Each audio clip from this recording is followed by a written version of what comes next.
Baiklah kakak-kakak sekalian, salam pramuka. Assalamualaikum warahmatullahi wabarakatuh. Hari ini saya mendapatkan kesempatan luar biasa. Tersanjung saya bisa memberikan membuka wawasan dan dialog bersama di hadapan para pembina dari perguruan tinggi yang berpangkalan di kampus Gudeg-Gudeg. Saya diminta untuk bagaimana mencermati karakter pemuda usia Pandega. Nah, tentunya saya akan berusaha untuk memberikan yang terbaik, tapi tentu masih punya keterbatasan. Oleh karenanya, kakak-kakak sekalian, mari kita awali pertemuan ini dengan saling dialog, asah, asih, dan asuh.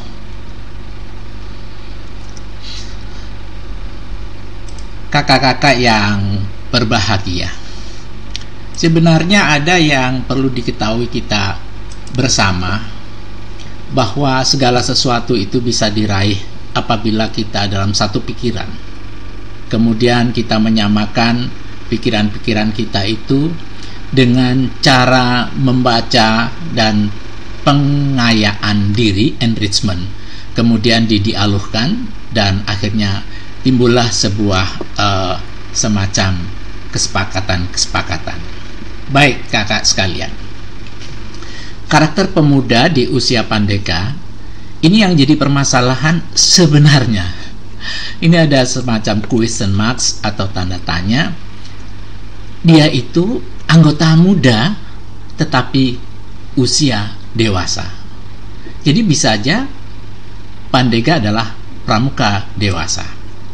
Ini ada disclaimer seperti biasa sebagai komitmen dari seorang akademis bahwa gambar, visual, foto-foto yang saya buat yang ada di slide ini bukan karya saya semata, hanyalah unduhan dari dunia maya.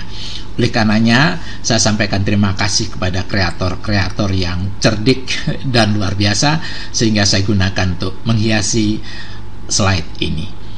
Kakak-kakak sekalian yang berbahagia, kita berbicara apa tentang usia itu?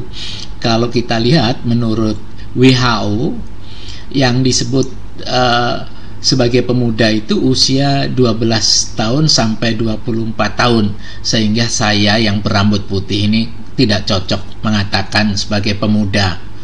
Ya, cocoknya adalah kakek pemuda, kakak-kakaknya para pemuda. Ini dari WHO, dan nanti kita lihat, kita akan berbicara di mana sesungguhnya letak Pandega itu sendiri. Kakak-kakak yang berbahagia, apa tentang usia? Kata Departemen Kesehatan masa remaja akhir itu usia 17 sampai 25 tahun. Tentu ada usia. Kita akan dialog tentang usia dan karakter. Jadi usia memang secara psikologis mempunyai dampak pada karakter. Dan karakter ini adalah sekumpulan dari apa yang terjadi. Jadi yang dominan, yang berlaku ketika usia itu. Ini kita ambil dari psikologi perkembangan, developmental psychology. Ini dari Elizabeth P. Hollis. Sebagian saya ambil dari sini, nanti ini sebagai pembanding saja, sehingga ada kesannya bahwa kita ada landasan teoritiknya. Kakak-kakak sekalian, ternyata usia Pandega itu dianggap dewasa awal.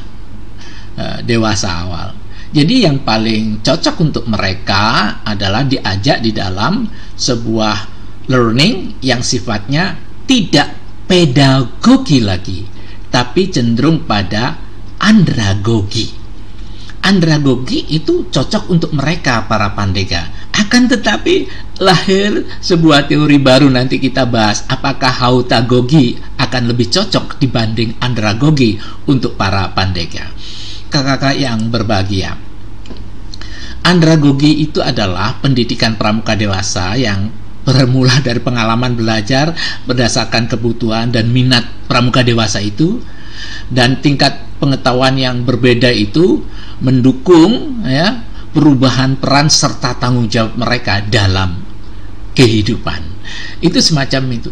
Jadi andragogi itu cenderung tidak kita tidak dominan waktu memberikan pembelajaran. Kemudian kakak sekalian, kita tidak ya menggurui, tetapi memberikan mereka untuk ya berperan, dan kita hanya sebagai fasilitator atau sebagai nagoda yang menunjukkan sumber-sumber belajar yang harus kita capai, atau mungkin kita cenderung pada ulur tangan daripada campur tangan. Kakak-kakak yang berbahagia, andragogi atau pendidikan orang dewasa, kiat dan ilmu tentang membantu orang dewasa. Sebetulnya ini andragogi adalah sebuah kiat. Bagaimana the art and science helping adults learns. Jadi bagaimana orang-orang dewasa itu dibantu untuk belajar.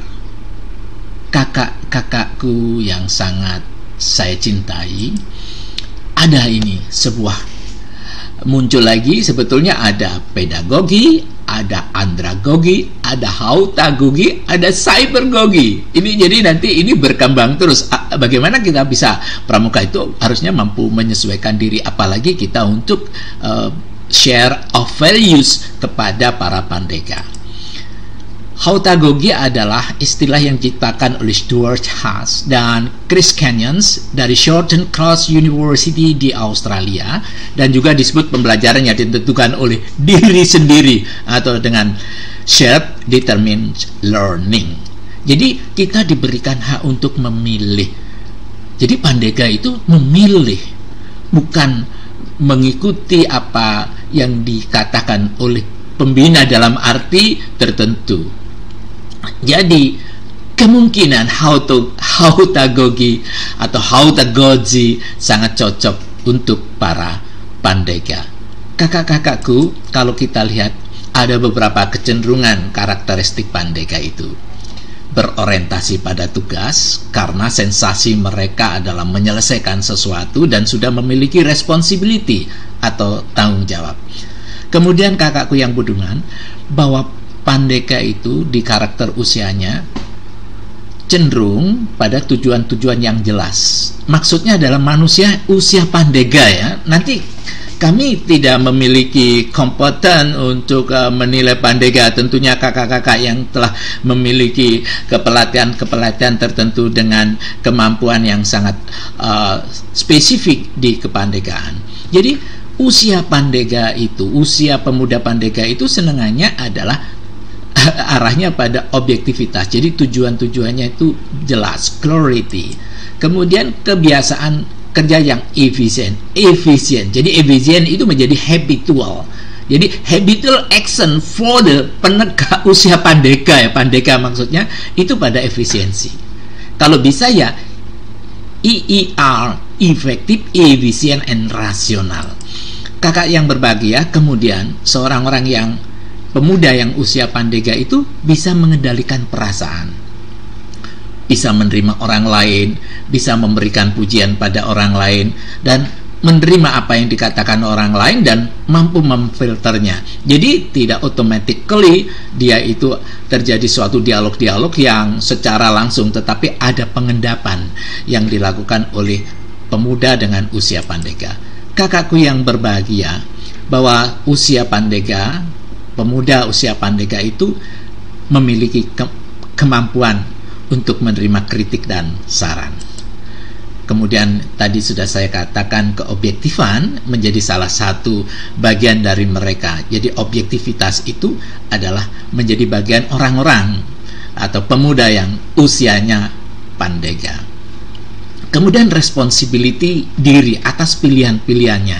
Artinya bahwa dia mempunyai tanggung jawab atas pilihan-pilihannya. Ini yang diperlukan kepada kita semua, kakak-kakak yang menjadi pembina kegiatan untuk pemuda usia pandega itu. Jadi kita sering menanyakan, itu kan pilihanmu, itu tanggung jawabmu, apa kelebihan kekurangannya dan sebagainya. Itu yang perlu tanyakan setiap saat ada langkah-langkah yang dilakukan oleh para pandega. Kemudian adaptation, kemampuan adaptasinya sudah mulai karena perasaannya sudah bisa mampu kehadiran orang lain, mampu menerima saran orang lain, maka adaptasi adalah kunci utama mereka dalam keberhasilan untuk mencapai cita-citanya. Nah, kalau usia Pandega itu ada buku yang di-create oleh Robert Baden-Powell dalam Rovering to Success, tentunya usia pemuda, usia Pandega juga mengembara menuju bahagia. Di sini ada tantangan-tantangan, ada pulau-pulau, ada karang-karang yang penuh tantangan. Beberapa karang nanti tentunya kakak-kakak dari pemateri lainnya akan membahas tentang karang-karang yang harus dilalui itu. Dan karang-karang itu adalah suatu sensasi, kadang-kadang berbentuk warning, kadang-kadang berbentuk empowering. Itu yang dicatat di dalam Rovering to Success. Kakakku yang berbahagia, pemuda usia Pandega itu harus gigih dalam ancaman, gigih dalam tantangan, gigih dalam hambatan, dan gigih dalam menyelesaikan gangguan-gangguan itu. Kemudian kakak-kakakku yang berbahagia, kalau di pramuka, orang-orang yang sudah masuk ke ranah dewasa, dia berada di ranah 4 atau zona for the genre. Jadi zona 4 itu terdiri dari health, bagaimana health dalam arti kesehatan diri, juga healthy in ambition, ambisinya juga sehat. Kemudian happiness, jadi sangat gembira, dia suka bercanda, gembira dan sebagainya. Dia tidak lepas dari sesuatu stresor, tetapi kegembiraan akan mereduce atau mengurangi stresor itu. Kemudian helpfulness, kemampuan untuk memberikan bantuan kepada orang lain, memberikan bantuan kepada siapa saja, termasuk pada flora dan fauna. Jadi tidak hanya pada manusia saja. Helpfulness adalah juga membangun dirinya, karena kita membantu orang lain harus memiliki ability untuk dirinya sendiri. Ketika kita memiliki ability, kemampuan, capability diri sendiri, maka kita bisa helpfulness pada orang lain. Kemudian handicraft, seorang pemuda usia Pandega itu harus mampu, sense of arts-nya tinggi, membuat sesuatu. Kemudian bagaimana kalau di SD dulu namanya hasta karya, kita harus prakarya dan sebagainya. Itu yang harus dimiliki. Kemudian kalau itu dimiliki, maka kita akan memiliki kemampuan untuk membuat sesuatu dan untuk menyelesaikan sesuatu dari apa yang ada atau dari keterbatasan yang ada. Kakakku yang bahagia, kalau dalam pramuka dikatakan ada kata-kata seorang pembina yang memberikan petuah kepada para Pandega.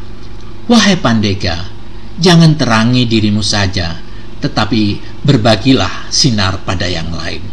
Ternyata Pandega itu tidak hanya untuk dirinya, dia mulai membantu pembina, dia mulai mendukung kegiatan-kegiatan kepramukaan, mulai berkreasi, mulai melakukan inovasi-inovasi. Jadi tidak boleh untuk dirinya sendiri. Juga terjadi pada usia pemuda yang setara Pandega. Harus tidak boleh memikirkan dirinya, egonya terkurangi pelan-pelan, tetapi untuk kemaslahatan yang lebih besar harus dilakukan. Kakakku yang berbahagia, tentu bagaimana peran pembina? Pembina apa saja untuk usia Pandega? Dia hanyalah tutwuri. Jadi wahai Pandega, wahai pemuda usia Pandega, lihatlah pembina hanya tutwuri handayani. Nah, itu yang bisa saya sampaikan. Akhirnya saya mengucapkan terima kasih kepada kakak-kakak. Dan perlu juga saya sampaikan kepada kakak-kakakku yang berbahagia bahwa kegiatan saya ini adalah kegiatan yang tentunya untuk mengajak kepada kakak-kakak sekalian untuk berpikir yang lebih katakanlah lebih mengajak untuk kebersamaan. Demikianlah kakak sekalian, salam pramuka. Assalamualaikum warahmatullahi wabarakatuh. Om Santi Santi. Terima kasih.